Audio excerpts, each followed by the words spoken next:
Hi, good evening, Aria. I know you're super busy, so it's such an honor for you to be joining this conversation as we celebrate Black history. I think highly of you as an individual, as a student, and a student leader. So Mm. with that, I'd like to welcome you to this conversation. And if you would like Thank you to, so much for having me again. The fact that you even thought of my name in the process really means a lot. So thank you for thinking of me during this month. a pleasure. So if we could get started, would Mhm. you please tell us about your background and how you identify? Sure. So I identify as Black. Both of my parents are Black. And I would, going into a little bit more of my ethnicity, I identify specifically as Afro-Caribbean. I have family on various countries and territories throughout the Caribbean, and it's just easier to explain it that way compared to going into every country and background. But my race is Black, so I am a Black woman. Thank you. And there's no denying that um, identity impacts one's professional life. Mhm. And for you as a student leader, how have aspects of your identity impacted your career and your academics? Sure. So I've known from a very young age that I wanted to go to law school.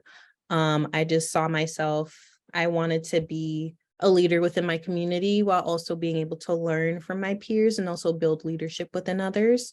But I wasn't really sure on what type of law I really wanted to go into until I was in high school and a teenager and got really involved in community organizing, and especially around the time where I recognized how my identity as a Black woman intersected into my educational experience. I felt like there was a lot of immense pressure, and I feel that now, um, even now as a undergraduate student going to law school in a couple of months. Um, I really do recognize the amount of pressure that I put on myself, but I also like the societal pressure that I experience, feeling like I can't really make mistakes and I have to be very diligent and almost perfect. I'm very much a perfectionist only with myself because of this. Feeling like I can never make a mistake within my educational experience, and making sure that I do everything the right way or like what society expects of me. Um, through because of the fact that, I'm of historically marginalized identities. I'm Black and I'm a woman. So that intersection there is very prominent within any space that I enter. So that's a major contributor into why I'm in Black Student Union as vice president. This is my second school year doing this and my last year doing this since I graduate in a couple months. And also my work as a diversity peer educator. So informing other folks on how oppression intersects with education and how to be a better social justice advocate within educational settings. So yeah.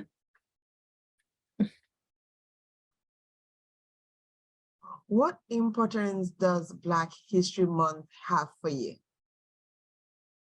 Um, I think it has a lot of significance, but I also think it's transformed as I gotten a lot older. Um, when I was younger, I used to perceive Black History Month as only 1 month for me to recognize my identity and like also find representation within various realms of folks that look like me, whether it's in the media or career path that I wanted to go down or just leadership positions in general. But as I've gotten older, I do recognize personally, and this is just an opinion thing, that I want to be seen as fact that Black History Month should be every day. Black History Month shouldn't be only known for, of course, with the least amount of days in a year, 28 days.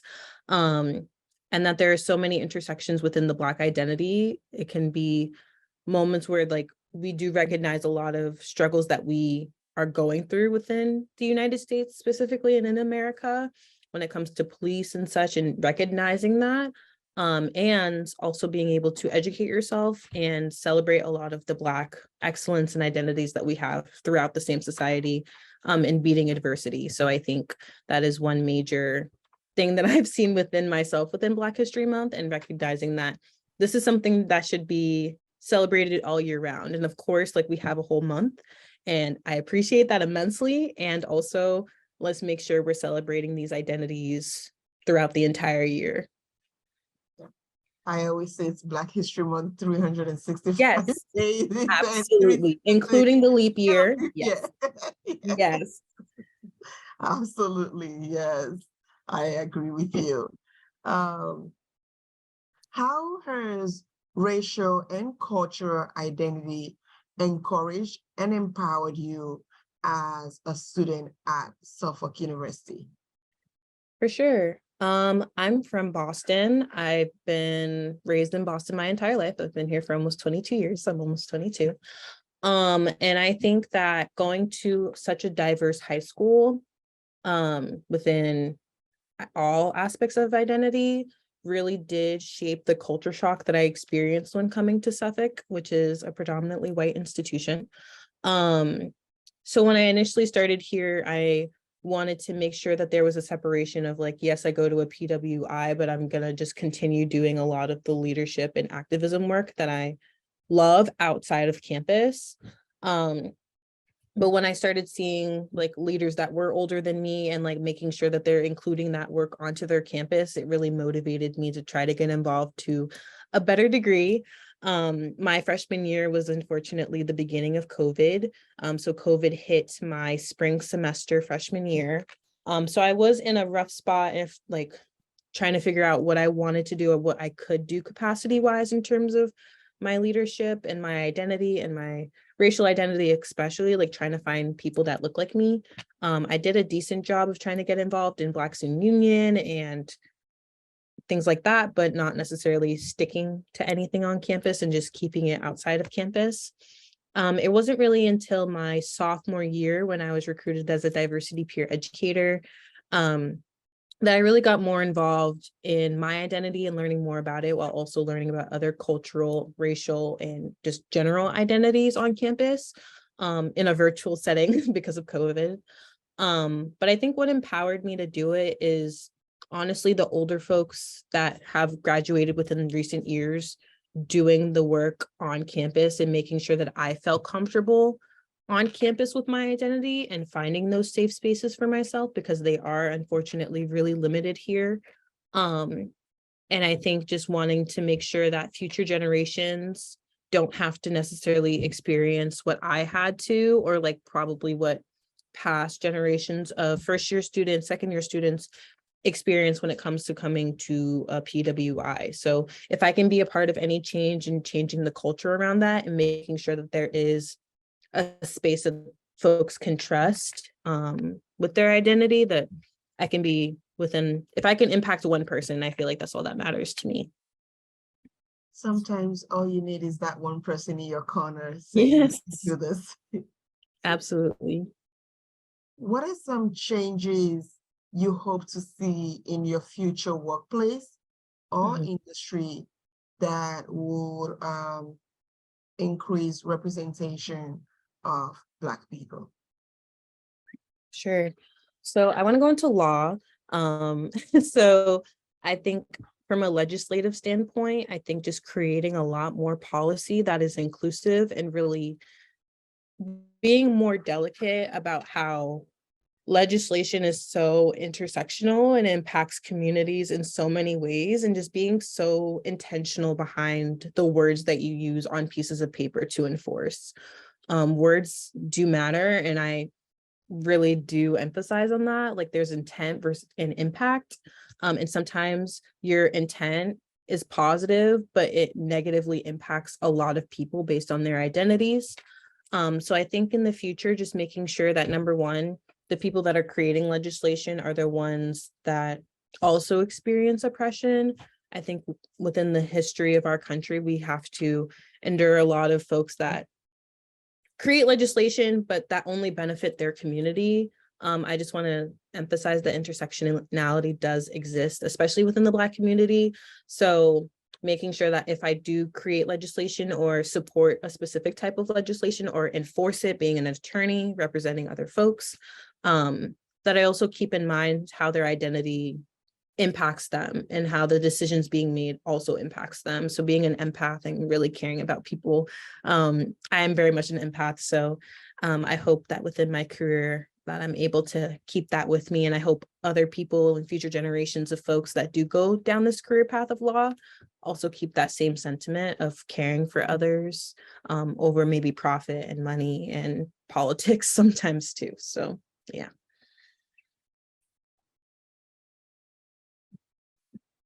How would you, or what would you say would be some changes that you would like to see at Suffolk University that would enhance the experience of other Black students like you?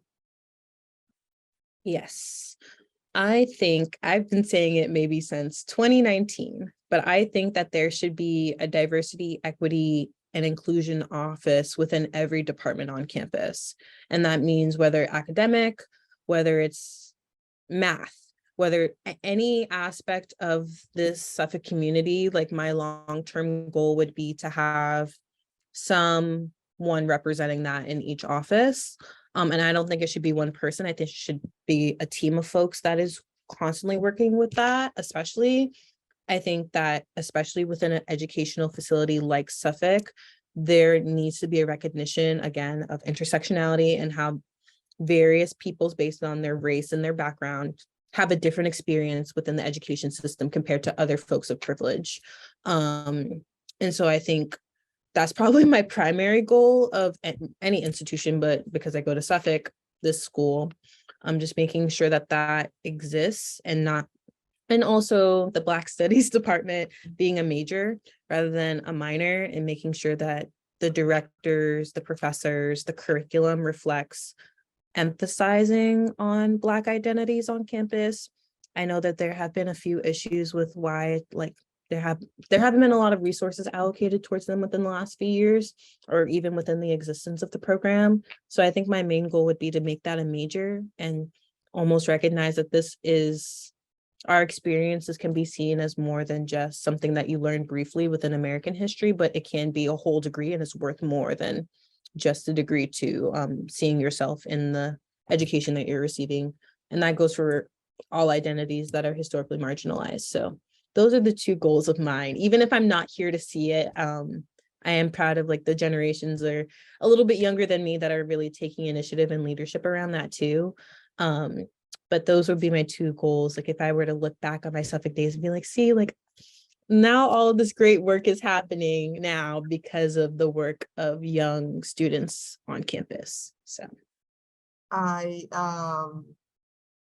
find it fascinating that in the history of the US, like young people, young Black people, young Black students have always been in the forefront of change, whether it was the folks during the civil rights era who would protest during lunch, and the folks who had to endure, integration in schools, whether it was as young as 7 years old to folks in universities. I've always admired the role that students have always had to play in making a change in the culture and in the US in general. So I think you're right on point.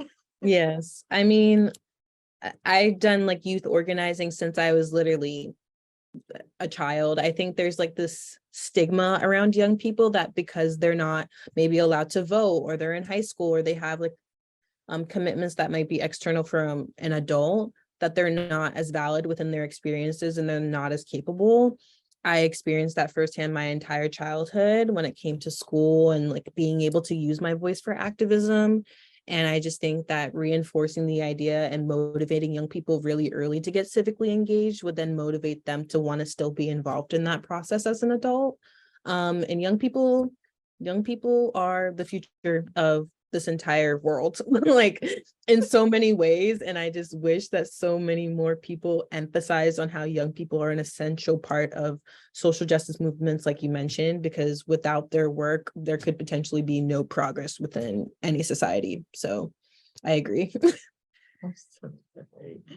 So tell me, what role has mentorship played in your success, and how have you gone about finding effective mentors? Sure. So I I'm gonna say this all day, but I emphasize diversity a lot. So I like to seek mentorship in terms of a balance of both folks that look like me and folks that don't. Because I want to still recognize that yes, I experience oppression within a lot of rooms that I all rooms that I enter. But I also have some privileges in rooms that I enter too. And there are a lot of opportunities that I can think about, that I can, nominate myself for, that other folks of other identities, whether it's their gender or their sexuality or anything, or even their income or educational background, et cetera, might not have the same opportunity to. So I think recognizing that privilege. So when going into mentorship, I like looking for, Black women that do look like me, and so that they can understand what I go through in terms of my experience. But I also like to learn from folks that might not look like me and might not have all the same identities to me, because we might be going hand in hand in terms of experiencing oppression, but I can also gain some insight on their identities too, and just be more aware of my privilege in some spaces, or in all spaces, honestly.